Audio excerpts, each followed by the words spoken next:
Rekomendasi panggonan dienggo ngedemke pikir wo. Bangane nganggur iki aku mlaku-mlaku ning Iramaka. Dadi sing tak tuju iki jenenge Waduk Plumbon wo. Tlatah kene iki mlebune wis Iramaka wo. Desane Puluwarjo, Kabupatene Wonogiri wo. Dadi enek 3 bendungan ning kono iki sing paling cedhak. Bendungan Parangjoho, Song Putri karo sing siji ya iki wo, Bendungan Plumbon kene iki wo. Panggonan kene iki dibangun tahun 1917 wo, ngasih rampung tahun 1981. Sakteruse kuwi, waduk kono iki diisi ning sasi November 1984 wo, lan diresmekke Presiden Soeharto tahun 1985. Berarti enek kemungkinan waduk kono iki dienggo ketahanan air wo, dienggo irigasi sawah. Masalahe kiwa tengen kono ki yo akeh sawah-sawah sing ijo-ijo wo. Rekomendasiku nek teko rene yo pas esuk wo, nek ora sore. Masalahe nek awan yo panas wo, arek kiwa tengen akeh wit-wit sing gedhe iso dienggo ngeyup ning awake dhewe ora iso munggah wo. Masalahe nek munggah yo panase pol.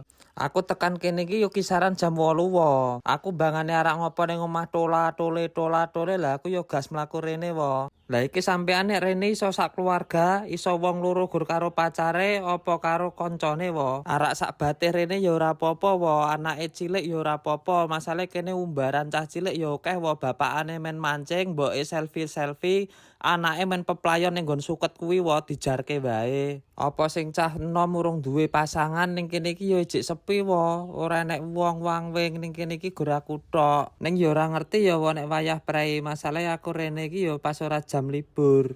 Mungkin nek perainan ya rame wo kene iki wo. Pokoke rekomendasi tempat nggo ngademke pikir ya kene wo salah satunya. Ya wis ya wo, ngono wae ya wo video iki. Matur nuwun ya wo, pareng.